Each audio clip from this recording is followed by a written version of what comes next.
Hi friends, आज के इस वीडियो में हम बात करेंगे स्टेप 3। जब हमने अपना पहले स्टेप में डीमैट अकाउंट खोल लिया था, दूसरे स्टेप में हमने वॉच लिस्ट क्रिएट कर ली थी, सेक्टर्स आइडेंटिफाई कर लिए थे।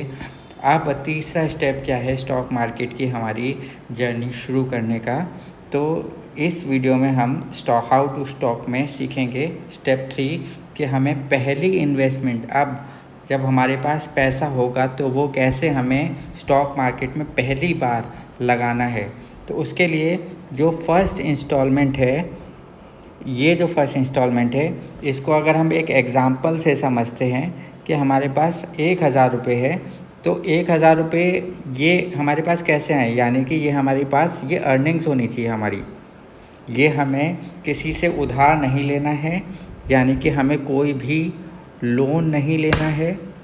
इसके अलावा हमें कोई भी किसी से भी बोरो नहीं करना है। ये अमाउंट, ये आपको ध्यान देना है, ये दोनों चीज़ें नहीं होनी चाहिए। अब जब ये हमारा अमाउंट अर्नड हो 1000 रुपये, तो हमेशा एक रूल आपको फॉलो करना है, और वो रूल है रूल 10% रूल। इसका मतलब क्या है कि जो भी पैसा आपने अर्न किया, जहाँ से भी अर्न किया, आपका खुद की कमाई हो, वो पैसा उसका 10% उसको आपको यूटिलाइज़ करना है। यानी कि ये पैसा आपने 1000 रुपये अर्न किया था, तो इसका 10% हो गया 100 रुपये। ये जो 100 रुपये दिख रहा है आपको, ये है आपका अर्नड 10% रूल। तो इस 10% रुपये को, यानी कि 100 रुपये को आपको हम कहेंगे कि ये है आपका इन्वेस्टमेंट अमाउंट जो आपको स्टॉक मार्केट में लगाना है। ठीक है, 1000 रुपये पूरा नहीं लगाना है, वो आपके और चीज़ें जो भी है यूज़ कर सकते हैं। तो ये जो 100 रुपये बचे हैं, अब इस 100 रुपये को आपको उस सेविंग अकाउंट में होना चाहिए जो आपके ब्रोकर अकाउंट से लिंक्ड है। यानी कि जहाँ पर भी आपने डीमैट अकाउंट खोला हुआ है, चाहे वो बैंक से खोला है या वो किसी डिस्काउंट ब्रोकर के साथ खोला है, बल्कि हमने आपको वीडियो में स्टेप 1 में ही समझाया था कि डिस्काउंट ब्रोकर से ही अकाउंट खुलवाना है। तो आपने डिस्काउंट ब्रोकर से खोला हुआ है, तो उसमें ये 100 रुपये आप ऐड करेंगे अपने लिंक्ड सेविंग अकाउंट से ऐड फंड के द्वारा। तो ये आपके 100 रुपीज़ वहाँ फंड्स में शो होने लगेंगे। अब आपको क्या करना है, जो हमने सेक्टर्स आइडेंटिफाई किए थे उसमें सबसे पहला सेक्टर आपको चुनना है। उस सबसे पहले सेक्टर में टॉप 3 स्टॉक्स में से पहला स्टॉक आपको सेलेक्ट करना है। अब ये जब आपने पहला स्टॉक सेलेक्ट किया है, तो अब आप देखते हैं कि इसमें जो आपको स्टॉक है उसका प्राइस, तो एक एग्जांपल के तौर पे हम इसको मान के चल रहे हैं कि उसका प्राइस तो 1000 रुपये है और आपके पास अवेलेबल फंड्स 100 रुपये है। तो अब क्या करना है, अब आपको ये फ़ंड ऐड रहने देने हैं और वेट करना है। जब आप पैसे और कमा रहे हैं तो ऐसे ही उसमें धीरे धीरे ऐड करते जाइए। सपोज़ आपने 200 रुपये कमा लिए हैं, यानी कि 200 रुपये इन्वेस्टमेंट अमाउंट कमा लिया है। इन्वेस्टमेंट अमाउंट कौन सा था, जो 10% रूल के अकॉर्डिंग था हमारा। ठीक है, 2000 रुपये कमाए हैं तो उसका 10% निकालते हैं, तो 200 रुपये। तो ये जो इन्वेस्टमेंट अमाउंट है 200 रुपये, ऐसे ऐड प्रीवियस अमाउंट में ऐड करते हैं 100, तो टोटल 300 रुपीज़ हो जाता है। तो अभी भी आपका स्टॉक आप देख रहे हैं जो 1000 रुपये का है, ये स्टॉक आपको नहीं मिल पाता है, यानी ये वाला स्टॉक आपको नहीं मिल पाता है। तो अब आपको पेशेंस रखना है, यानी कि ऐसे ही अर्न करना है मनी। अर्न करते करते उसको ऐड फंड करना है 10% रूल के अकॉर्डिंग, और फिर उसके बाद जब तक ये 1000 रुपये ना हो जाए तब तक आपको यही स्ट्रेटजी फॉलो करनी है। और इसी चीज़ को हम कहेंगे कि आपके अंदर इस चीज़ का पेशेंस होना चाहिए कि जब तक मेरे पास कोई इन्वेस्टमेंट अमाउंट 1000 रुपीज़ नहीं हो जाएगा, तब तक आपको कहीं से भी इधर उधर से लेने की कोई भी जल्दबाजी या ज़रूरत नहीं है। आप किसी भी स्टेज में हो, किसी भी एज में हो लाइफ के, तो ये बात आपको ध्यान देनी है। ठीक है, तो इसके लिए होता है patience.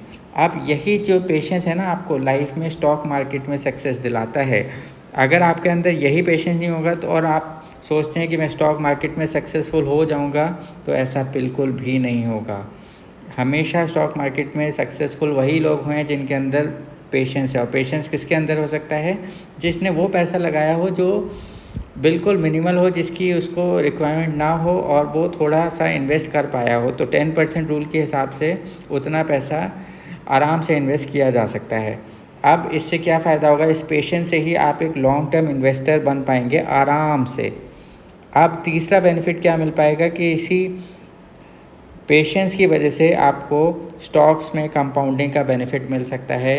Long period of time में वही स्टॉक स्प्लिट होते हैं, बोनस शेयर्स मिलते हैं, धीरे धीरे उनका बोनस शेयर्स का भी प्राइस वापस से ही एक्चुअल प्राइस पे आ जाता है। तो आपकी जो वेल्थ है वो मल्टीफोल्ड क्रिएट होती जाती है। और सबसे इम्पॉर्टेंट बात है कि जब आपके अंदर पेशेंस होता है तो आपके अंदर एक फाइनेंशियल स्टेबिलिटी रहती है, क्योंकि आपने एक्स्ट्रा पैसा नहीं लगाया होता है जिसकी आपको कल परसों ज़रूरत पड़ जाए।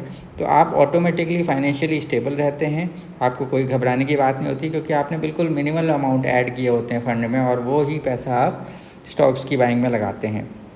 अब जिस दिन हमारे पास 1000 रुपये हो जाते हैं तब हमें क्या करना है, देखिए तब आपको फर्स्ट सेक्टर का, ये जो फर्स्ट सेक्टर था इसका आपको पहला स्टॉक बाय कर लेना है।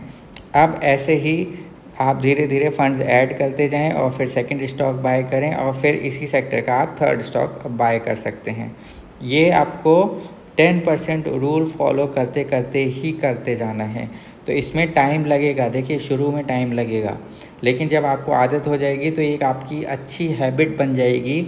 और इसके चलते ना आपको शुरू में लगेगा कि क्या 100 रुपये, एक एग्जांपल है बेसिकली, हो सकता है आप 1000 रुपये या लाख रुपये 10% रूल के हिसाब से लगाएं, लेकिन हम एक मिनिमम बात कर रहे हैं कि कोई भी इंसान 100 रुपये आराम से लगा पाएगा, ठीक है। तो उसके अकॉर्डिंग अगर हम देखें तो शुरू में थोड़ा सा आदत में दिक्कत हो सकती है, लेकिन बाद में जब हैबिट बन जाएगी तो ये इससे अच्छी हैबिट स्टॉक मार्केट के लिए या कोई भी इन्वेस्टमेंट के लिए सबसे अच्छी है। तो अब हम देखते हैं कि हमने मान लीजिए कि सेक्टर 1 में हमने सारे बाइंग कर लिया ऐड फंड करते करते, तो अब हमें सेक्टर 2 की तरफ जाना है, उसमें भी ऐड फंड करते हुए पहला स्टॉक, दूसरा स्टॉक और फिर तीसरा स्टॉक बाय करने के बाद फिर हमें सेक्टर 3 में आना है और फिर ऐसे ही हमें सेक्टर 4 और सेक्टर 5 में आते जाना है।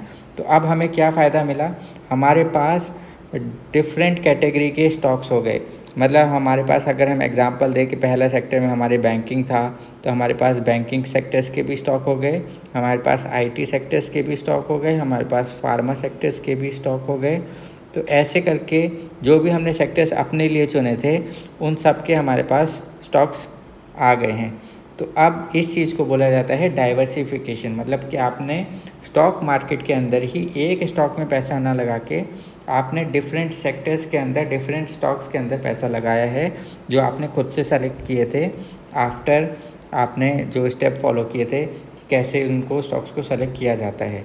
तो अब जब आपने डाइवर्सिफाई किया दिया होता है तो अब आपका ना सबसे इम्पॉर्टेंट चीज़ होती है कि आपका स्टॉक मार्केट में रिस्क बहुत कम हो जाता है, यानी कि जो इन्वेस्टमेंट अमाउंट है उसका लॉस कम हो जाता है और आपको प्रॉफिट के चांसेस ज़्यादा हो जाते हैं या आपके पोर्टफोलियो में एक स्टेबिलिटी बनी रहती है। तो फ्रेंड्स इस तरीके से आपको स्टॉक मार्केट में अपनी इन्वेस्टमेंट, यानी कि आपको फर्स्ट इन्वेस्टमेंट इस तरीके से करनी है, जो कि हमारा था स्टेप 3। अब हम मिलेंगे नेक्स्ट वीडियो में स्टेप 4 में कि अब आगे की प्लानिंग हमें स्टॉक मार्केट में कैसे करनी है, आगे कैसे बढ़ना है, नेक्स्ट इंस्टॉलमेंट्स कैसे लगानी है। क्योंकि ये थी हमारी फर्स्ट इंस्टॉलमेंट जो हम हर स्टॉक को पहली बार ख़रीद रहे थे। तो अगर आपको इस वीडियो में फिर भी कोई डाउट होगा तो प्लीज़ आप कमेंट सेक्शन में मुझसे पूछ सकते हैं। वीडियो अगर अच्छा लगा तो प्लीज़ इसको लाइक कर दीजिएगा और प्लीज़ चैनल को सब्सक्राइब करना ना भूलें। मिलते हैं नेक्स्ट वीडियो में, तब तक के लिए बाय बाय।